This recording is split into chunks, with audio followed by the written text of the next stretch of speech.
Today's topic is self-love. Self-love falls between two extremes. On the one hand, there are those people who always put themselves before everyone else. They are selfish. And on the other hand are those who always put others before themselves. They're always willing to sacrifice themselves for others. Both can be unhealthy. Perhaps the balance between the two is Islamic self-love. Bismillahirrahmanirrahim. Assalamu alaikum everyone. I'm Saika, a qualified alima, and I'm back with another video. Islamic self-love, it can become an ibadah, but only when the center focus is Allah subhanahu wa ta'ala and not you. Ar-Rahman, the most merciful. He ordered us to be merciful to others. Does he not expect us to be merciful to ourselves? Ash-Shakur, the one who appreciates, the one who's grateful. When we learn to appreciate ourselves, we are actually being grateful to Ash-Shakur. Al-Wadud, the all-loving. He will surely be pleased with us when we learn to love ourselves for his sake. The attributes of Allah subhanahu wa ta'ala, many of them, they teach us self-love for the sake of Allah subhanahu wa ta'ala. Do the Quran and Sunnah teach us self-love? Well, we are going to find some contradictions. Let's understand what the Quran and Sunnah say about self-love. In the Quran, Allah subhanahu wa ta'ala praises the Ansar. He says in Surah Al-Hashr, ayah number 9, وَيُؤْثِرُونَ عَلَى أَنفُسِهِمْ وَلَوْ كَانَ بِهِمْ خَصَاصَةٌ. The Ansar, they prefer the Muhajirun over themselves even when they might be in need. So here Allah subhanahu wa ta'ala is clearly praising the Ansar for giving others preference over themselves. But let's understand this a little bit more from a hadith, which looks like apparently is contradicting the ayah. Jabir radiallahu anhu said there was a man from Ansar. He had no property except for a slave. He said, when I die, I'm going to free my slave. When Rasulullah sallallahu alayhi wa sallam heard of this, he said, who will buy this slave? There was a Sahabi called Nu'aym. He bought the slave for 800 dirham. He came and gave Rasulullah the money. So when Rasulullah gave the money to the Ansar, who was the owner of the slave, he said to that man, first spend on yourself, it is sadaqah. When you have left over, then spend on your family. When you have left over, then spend on your relatives. And if you still have left over, then continue spending on others. This hadith is clearly saying, give preference to yourself over others when you are in need. So how do we resolve this contradiction? The ulama discussed this matter a long time ago, and they said when giving preference to others over yourself when you are in need, you must know that you have the strength of sabr. If you don't have the strength of sabr, then you don't give preference to others over yourself. So the ayah in the Quran and the hadith, they both are related to finance. So when you're giving your wealth to others, when you are in need yourself, you must have sabr. You can't be going around and asking others to help you then. You can't go around complaining either. So there's actually a hadith about our mother Aisha radiallahu anha as well. She was fasting and all she had in her house was a piece of bread. A beggar came and asked for some food, and Aisha told her maid to give that piece of bread to this beggar. And Aisha radiallahu anha, she knew she has the sabr.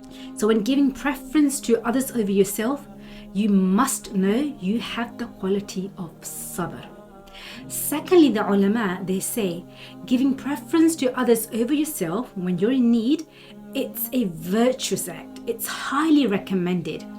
But giving preference to yourself over others in need, it's wajib. It's wajib you feed yourself, it's wajib you spend on yourself, and it's wajib you spend on your family. So what we learn from the ayah and the hadith, we learn that we first of all need to understand, do I have that strength of sabr where I can give others preference over myself and I should not complain? And also we need to understand our wajibat, what's compulsory upon us, and we need to understand the mustahabat, those things which are highly recommended. So there's no contradiction. So let's talk about Islamic self-love. So what is self-love? Self-love is to appreciate yourself, to respect yourself, to trust yourself, to think positive of yourself, to be kind, gentle and forgiving to yourself. Let's understand what are some of the symptoms of lack of self-love. One of the symptoms of lack of self-love is when you give too much preference to other people's opinions. You're always seeking external validation. You are a people pleaser.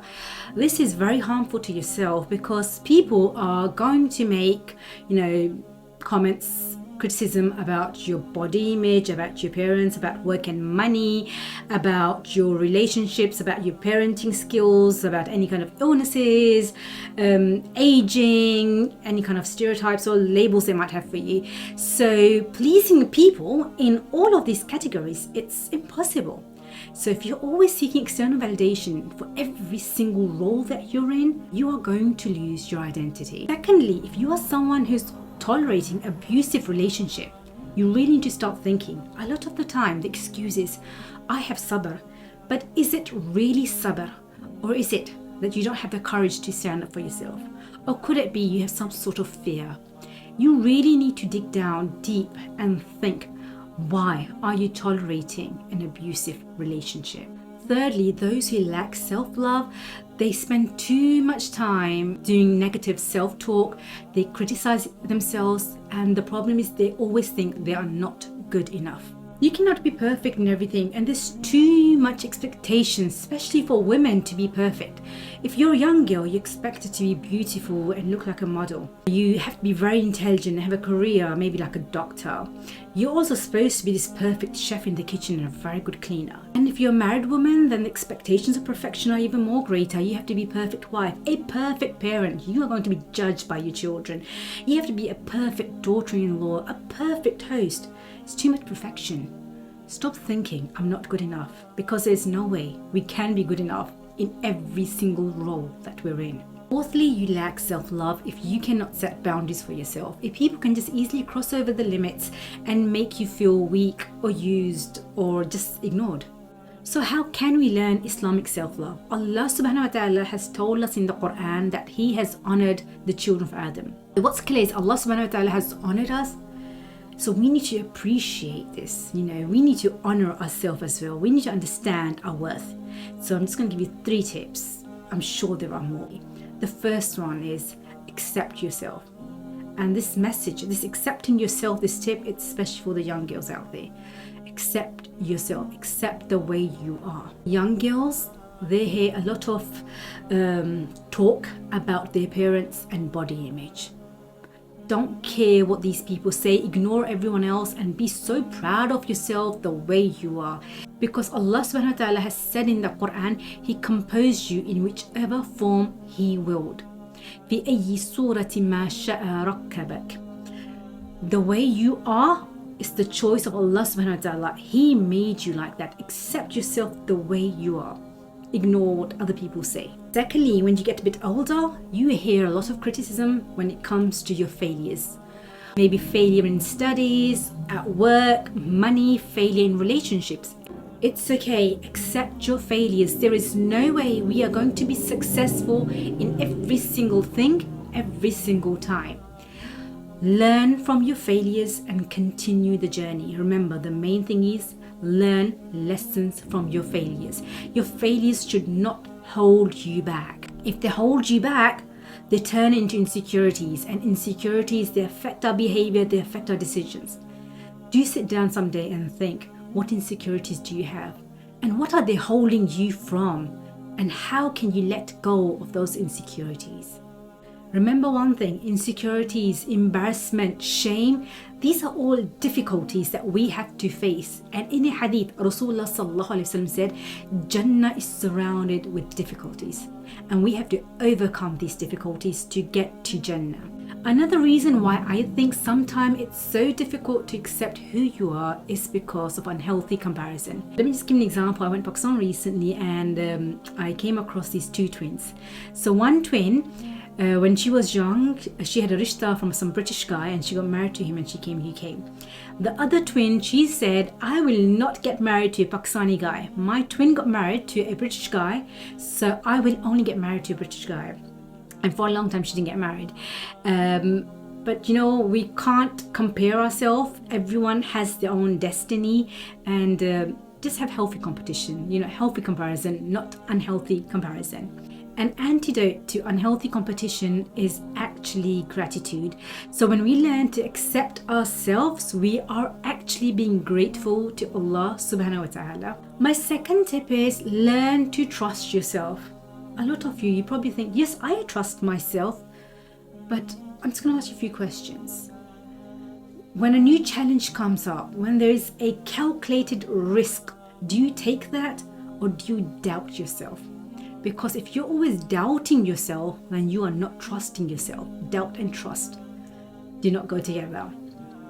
When you give a word to someone else, you make sure you fulfill your promise so you don't let them down. But when you give a word to yourself, when you set goals for yourself, do you make sure you fulfill your promises to yourself and you achieve those goals? Or do you keep on delaying? Tomorrow, and you just become lazy. So if that's what you're doing, you're always being lazy when it comes to yourself and you just keep on delaying, you are slowly losing that trust in yourself. I feel trusting yourself is actually part of tawakkul. It's actually part of trusting Allah subhanahu wa ta'ala. So I'm sure you've all heard the hadith of the Sahabi who ties the camel. So when he is tying the camel, first of all, he trusts his abilities, which are given to him by Allah subhanahu wa ta'ala. And then he places his trust in Allah subhanahu wa ta'ala. So if you have tawakkul in Allah subhanahu wa ta'ala, you should also have trust in him, in the abilities he has given you.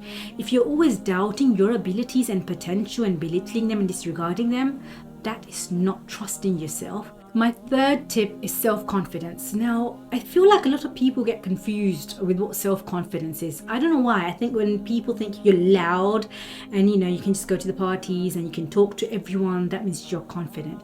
No, that just means you're an extrovert. Confidence is not the same as being an extrovert. We can be introverts and still be confident. And there are many different reasons why someone might not feel confident. You have to think for yourself, what's the issue? Why do you not feel confident?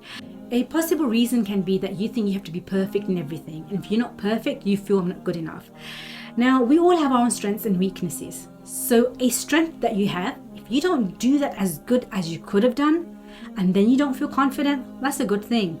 You should not feel confident because you did not give your best. But we all have weaknesses as well. And our weaknesses, if we're always hiding them and shying away from them, then that's very unhealthy. Let me give an example of myself. When I first started Arabic, I was in my first year of Arabic and I was talking Arabic with my friends. And I made a grammar mistake and my friend laughed at me. And that actually affected my confidence and I actually used to avoid talking too much Arabic. That was such a wrong thing to do. Do you know why? First of all, she was also a first year student. Her Arabic wasn't amazing either. She used to make lots of grammar mistakes as well. So why would I let her laughing at me affect me when she's probably just a tiny bit better than me in Arabic? A lot of the time you'll find out those who laugh at you are actually just tiny bit better than you and they think they can just point their fingers at you. And I made a mistake by letting that affect me because the reality is the problem is with her behavior and she should be fixing her behavior. As for myself, I should have been learning from my mistake. So if she's laughing at my grammar mistakes, then I should be correcting that grammar mistake. And every time you learn from your mistakes, that is growth. And as you grow, you become more confident. Never shy away from your mistakes. Learn lessons from them. I'm going to end this video with a very beautiful quote from Ali radiallahu anhu. He said, "You presume you are a small entity, but within you is enfolded the entire universe." I hope this was beneficial. Take care. Assalamu alaikum wa rahmatullahi wa barakatuh.